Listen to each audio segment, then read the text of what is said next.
জয় মা।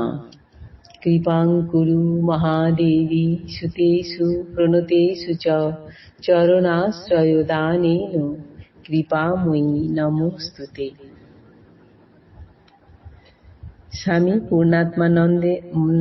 স্বামী পূর্ণাত্মানন্দ মহারাজের লেখা চিরন্তনী সারদা নামক পুস্তক থেকে আমাদের পাঠ চলছে। আজকের পাঠের শিরোনাম সঙ্গমাতা সংঘ নির্মাতা। আজ সপ্তম দিন পাঠ চলছে। পৃষ্ঠা সংখ্যা 87 থেকে শুরু।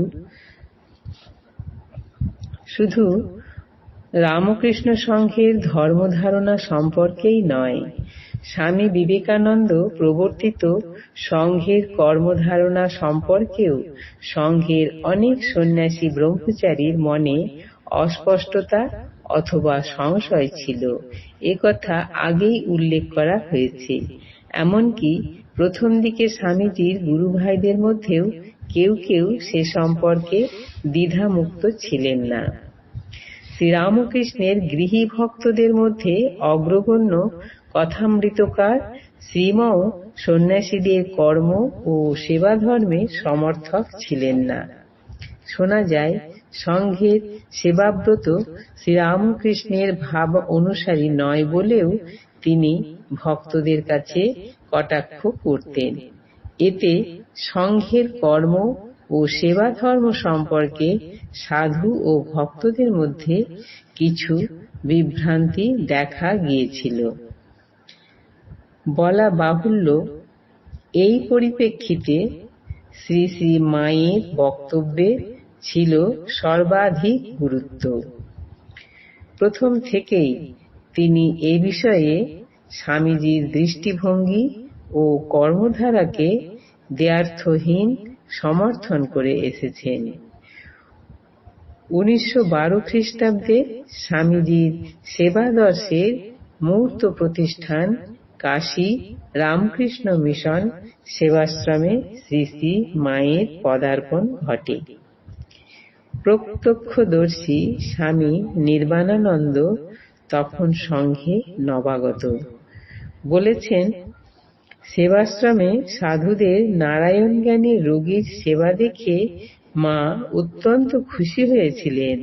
বলেছিলেন, দেখছি ঠাকুর এখানে স্বয়ং বিরাজ করছেন, আর আমার ছেলেরা প্রাণপণে রোগীদের সেবা করে তাঁরই পূজা করছে। সেবাশ্রমে সেবাব্রতের অনুষ্ঠান শ্রী শ্রী মাকে এমনই মুগ্ধ করেছিল যে তিনি সেবাশ্রমে 10 টাকার একটি নোট পাঠিয়ে দিয়েছিলেন। তাঁর কথায় এবং প্রতিক্রিয়ায় এক সুদূর প্রসারী ফল হল। সে সময় স্বামী ব্রহ্মানন্দ, স্বামী শিবানন্দ, স্বামী তুরীয়ানন্দ এবং শ্রীম কাশীতে ছিলেন। মায়ের মন্তব্য এবং টাকা দেওয়ার কথা উল্লেখ করে স্বামী ব্রহ্মানন্দ শ্রীমকে বললেন, শুনলেন তো সব? শ্রীম বললেন, মা যখন বলেছেন তখন আর কি কথা? এসব নিশ্চয়ই ঠাকুরের কাজ, না মেনে উপায় আছে? সন্ন্যাসীদের কর্ম, সেবাব্রত এবং সন্ন্যাসীর আদর্শ হিসাবে আত্মমুক্তির সঙ্গে জগৎ কল্যাণ কতখানি শ্রীরামকৃষ্ণের ভাবানুসারী, সেই প্রশ্নের চিরসমাধান সেদিন করে দিয়েছিলেন শ্রী শ্রী মা। পরবর্তীকালে তাঁকে সাধু ব্রহ্মচারীদের কাছে বলতে শোনা গিয়েছে, কাজ আর কার? কাজ তো তাঁরই, অর্থাৎ ঠাকুরের। সেবাব্রত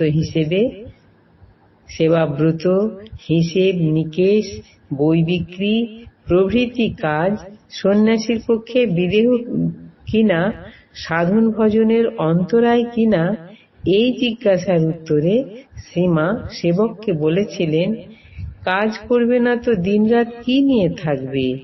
মঠ এমনিভাবেই চলবে, এতে যারা পারবে না তারা চলে যাবে।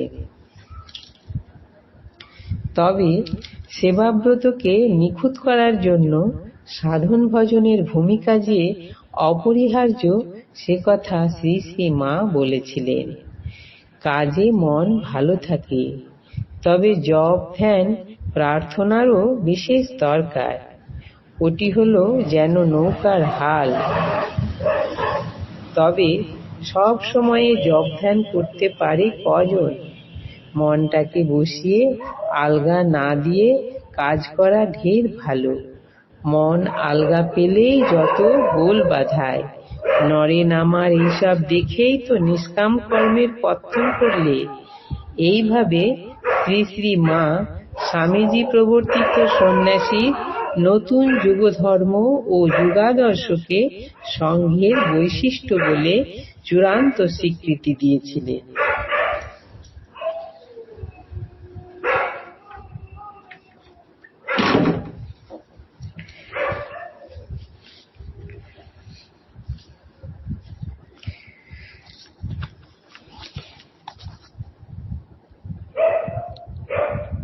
আলগা না দিয়ে কাজ করা ঢের ভালো। মন আলগা পেলেই তো যত গোল বাধায়।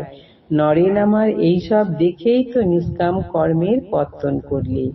এইভাবে শ্রী শ্রী মা স্বামীজি প্রবর্তিত সন্ন্যাসীর নতুন যুগধর্ম ও যুগাদর্শকে সংঘের বৈশিষ্ট্য বলে চূড়ান্ত স্বীকৃতি দিয়েছিলেন। কিন্তু সেই সঙ্গে স্বামীজি নির্দেশিত সন্ন্যাস জীবনের চিরাচরিত আদর্শ আত্মমুক্তির সাধনা বা ঈশ্বর লাভের সাধনা যে সন্ন্যাস জীবনের মূল স্তম্ভ, সে কথাও তিনি বলে দিয়েছিলেন। এ থেকে সংঘের উদ্ভব ও বিকাশের ইতিহাসে শ্রী শ্রী মায়ের ভূমিকা যে যথার্থই সংঘ নির্মাতার ছিল তা আমরা বুঝতে পারি। শ্রীরামকৃষ্ণের দেহান্তের পর শ্রী মায়েরও শরীর ত্যাগের ইচ্ছা প্রবল হয়েছিল। সে সময় শ্রীরামকৃষ্ণ তাকে দেখা দিয়ে বলেছিলেন, না, তুমি থাকো, অনেক কাজ বাকি আছে। শেষের দিকে মাও বলতেন, শেষে দেখলুম তাই তো, অনেক কাজ বাকি। আজ এই পর্যন্তই। জননীং শারদাং দেবীং রামকৃষ্ণং জগদ্গুরুং পাদপদ্মে তৌ স্থিত্বা প্রণমামি মুহুর্মুহুঃ। জয় মা।